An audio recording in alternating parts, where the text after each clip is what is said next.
નમસ્તે મિત્રો, શ્રી શિવાય નમસ્તુભ્યમ. તો આજે આપણે બનાવીશું એકદમ ટેસ્ટી અને ચટાકેદાર પરવળનું શાક બનાવવાના છે અને એ આપણે ભરેલા પરવળ કરતાં પણ એકદમ ટેસ્ટી બનાવવાના છે. તો તેની રેસીપી જોવા માટે મારી ચેનલને લાઇક, શેર અને સબસ્ક્રાઈબ કરવાનું ભૂલતા નહીં. તો બનાવવાની રીત જોઈ લઈએ આપણે. તો પહેલાં આપણે કઢાઈ લઈ લીધી છે અને એની અંદર આપણે 3 ચમચી જેટલું તેલ ઉમેરી લીધું છે અને તેલ ગરમ થવા દઈશું. તો અડધી ચમચી જીરું અને પા ભાગ જેટલું આપણે હિંગ લઈ લઈશું. જીરું ને હિંગ બરાબર આપણે થવા દેવાનું છે. હવે પરવળ આપણે લઈ લેવાના છે. તો પરવળ આપણે આવી રીતે કટ કરી નાખેલા છે અને કમ્પ્લીટ આપણે ચોખ્ખા પાણી આવી રીતે ધોઈ નાખેલા છે અને આપણે સાથે સાથે આપણે કઢાઈમાં અંદર ઉમેરી લઈશું બધું. તો એવી રીતે આપણે બધા પરવળ આપણે અંદર ઉમેરી લેવાના છે અને પરવળ મેં 250 ગ્રામ જેટલા લીધેલા છે.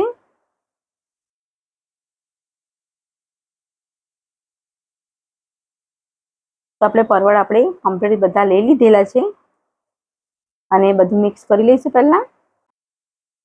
તો બધું મિક્સ કરી લીધું છે આપણે. તો એની અંદર મીઠું છે, એ મીઠું થોડુંક લઈ લઈશું પ્રમાણસર અને અડધી ચમચી હળદર લઈ લઈશું આપણે અને કમ્પ્લીટ બધું મિક્સ કરી લઈશું આપણે અને ધીમા તાપે એને થવા દેવાનું છે આપણે. તો આપણે ધીમા તાપે 5-10 મિનિટ માટે થવા દઈશું. ત્યાં સુધી આપણે મસાલા જોઈ લઈએ. તો આપણે આ ટોપરું લીધું છે અને ટોપરાની છીણ છે એ 2 ચમચી જેટલું લીધું છે.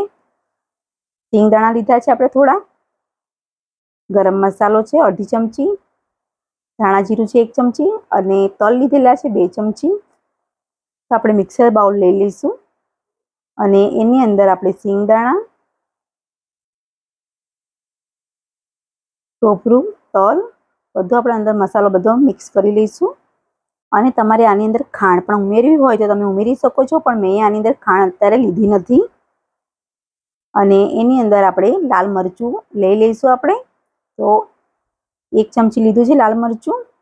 મરચું તીખું છે એટલે 1 ચમચી જેટલું નાખેલું છે અને જો તમારા પ્રમાણે જે મરચું તીખું હોય તે પ્રમાણે તમે ઉમેરી શકો છો. અને મીઠું લઈ લઈશું આપણે પ્રમાણસર. અને હવે આપણે ઢાંકીને આપણે મિક્સર જારમાં આપણે દળી લઈશું. તો તમે જોઈ શકો છો મસાલો એકદમ સરસ રીતે દળાઈ ગયો છે અને મસાલો એકદમ કચરો જ રાખવાનો છે, એકદમ દળવાનો નથી. કેમ કે તલ અને સિંગદાણામાં તેલ છૂટે છે એટલે આપણે કચરો જ કરીશું. અને આપણું શાક પણ એકદમ સરસ રીતે રેડી થઈ ગયું છે. તમે જોઈ શકો છો પરવળ એકદમ સરસ રીતે ચડી ગયું છે. આપણે મસાલો બધો અંદર ઉમેરી લઈશું અને આની અંદર લીંબુ પણ તમારે ઉમેરવું હોય તો તમે ઉમેરી શકો છો. ખાંડ અને લીંબુ અંદર ઉમેરવાથી પણ એકદમ શાક ટેસ્ટી બને છે. પણ મેં આની અંદર લીંબુ અને ખાંડ ઉમેર્યું નથી, પણ તમારે ઉમેરવું હોય તો તમે ઉમેરી શકો છો. તો કમ્પ્લીટ આપણું આ શાક એકદમ સરસ રીતે રેડી થઈ ગયું છે. પણ આપણે 2 મિનિટ આપણે ઢાંકી દઈશું. તો 2 મિનિટ માટે આપણે ઢાંકી દીધું હતું અને શાક એકદમ સરસ રીતે થઈ ગયું છે. તો આપણે હવે એના અંદર થોડીક કોથમીર ઉમેરી લઈશું. તો કમ્પ્લીટ આપણું બધું રેડી થઈ ગયું છે. તો હવે આપણે શાક કાઢી લઈશું.